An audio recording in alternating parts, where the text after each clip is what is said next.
Welcome.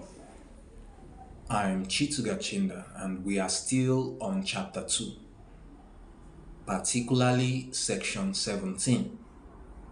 Section 17 deals with the social objective of the state. Remember that this guideline is law, it is already law.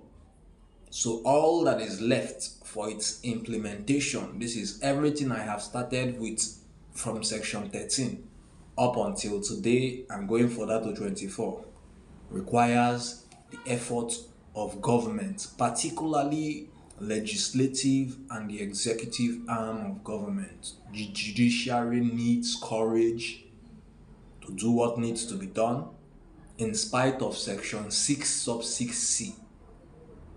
It requires courage. However, let's limit ourselves to the social objectives. So I shall read. The state social order is founded on the ideals of freedom, equity, or rather equality, and justice. In furtherance of the social order, every citizen shall have equality of rights, obligations, and opportunities before the law.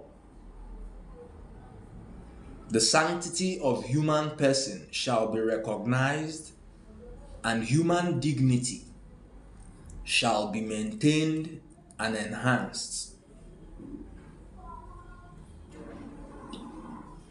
Governmental actions shall be humane. Now, there is a lot to say here because if you are conversant with the Nigerian society, you would know that this is in breach.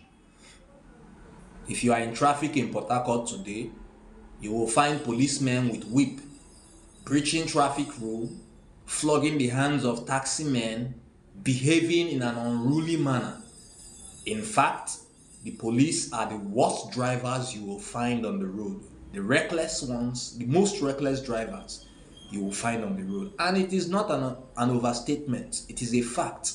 It is a fact borne by the state of the vehicles they are given after about a year or two. Exploitation of human or natural resources in any form whatsoever for reasons other than the good of the community shall be prevented. Yeah, we've touched this earlier, but I have to touch it again. We touched this earlier, but I have to touch it again. Because any exploration in this country, be it oil, gold, lithium, whatever the mineral, even water, any exploitation of resources in this country, even human resources, that is not for the benefit of the community, the good of the community being the local environment, the community being the state,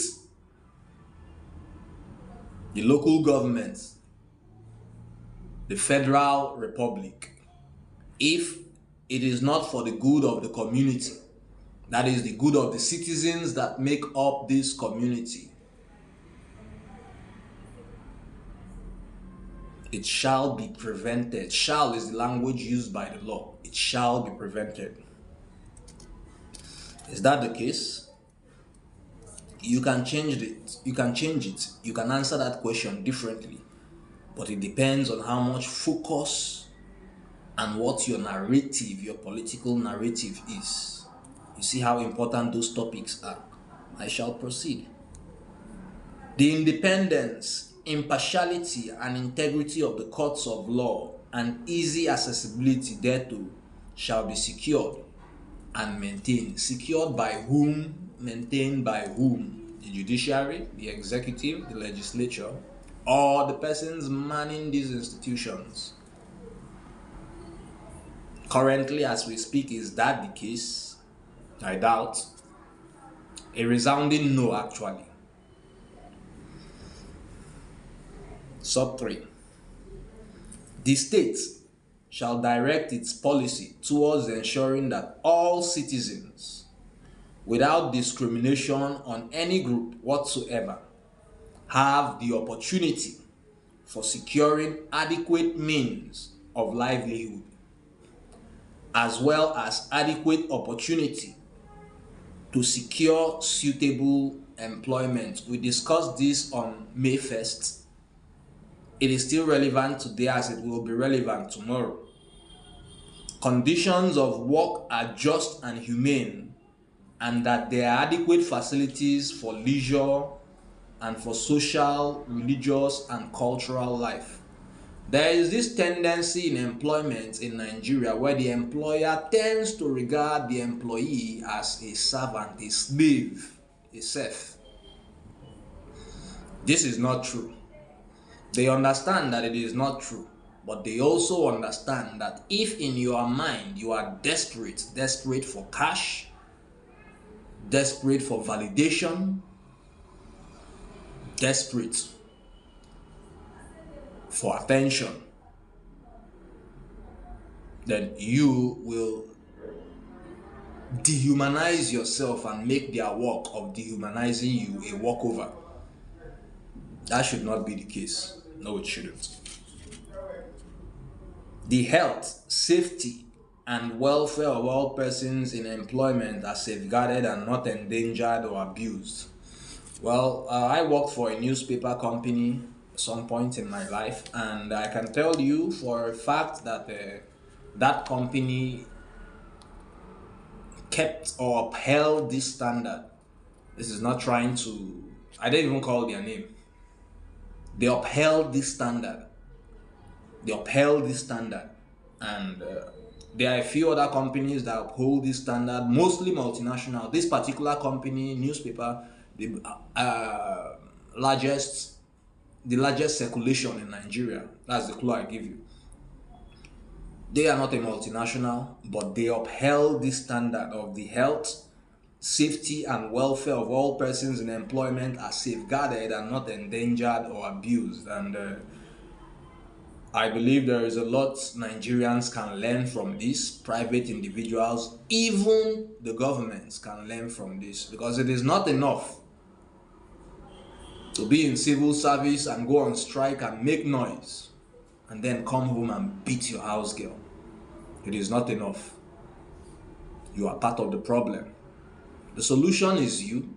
The solution is how you tackle the issues. How you tackle the issue should be with focused attention. If your attention is focused and you are attentive, then you will single out the important issue, which is your welfare and security, and that shall remain the narrative of the political conversation. I proceed. There are adequate medical and health facilities for all persons. There is equal pay for equal work without discrimination on account of sex or any other ground whatsoever.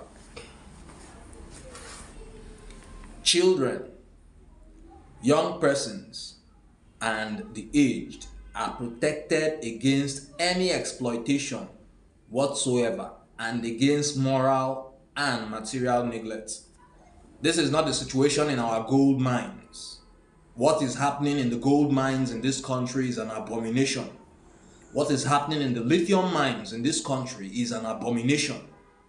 And this nonsense must come to an end. How does it come to an end? Not by making noise at home, not by being distracted by the newest issue, but by paying attention to the political narrative, developing a position,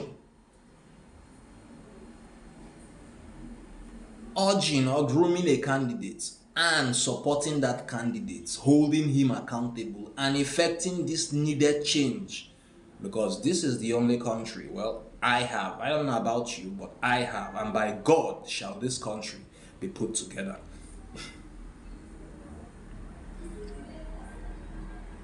Provision is made for public assistance in deserving cases or other conditions of need.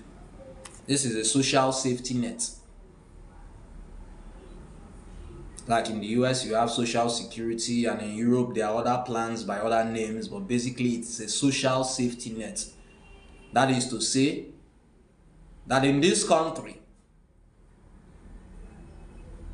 nobody should claim that they have less than 20,000 naira, 30,000 naira in a month to work with. Oh, I'm disabled, or I'm old, or I'm a vulnerable child. There should be an allotted sum that caters to your need. It's difficult. Yeah, if you're considering the luxuries that our politicians enjoy, it is difficult because something has to give. But if governance is the priority, then it is the easiest thing to do. The evolution and promotion of family life is encouraged. So how does this particular one, how is it relevant? Well, it is relevant in the sense that we've seen the decadence that has come to our society. On social media, on skits, it's all about shaking the posterior. It's all about breast. The content is empty. There is nothing to learn. And this emptiness is what is influencing the younger ones. And these younger ones will influence the other younger ones. And so this dangerous cycle of moral decadence calcifies and becomes our character. It was not the case 10 years ago. It definitely was not the case 20 years ago. But the little things we ignored has brought us to this point. And it begins with political corruption. Corruption of politicians not doing what they are supposed to do. Now tell me, if you set up a jingle trying to promote family values, who cares about your jingle? When in reality, you are chopping money. Money meant for social security. Money meant for education.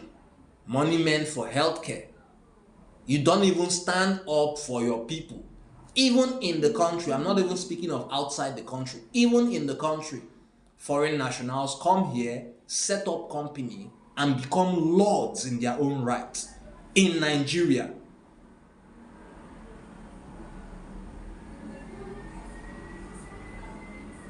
Well, as long as you promise me,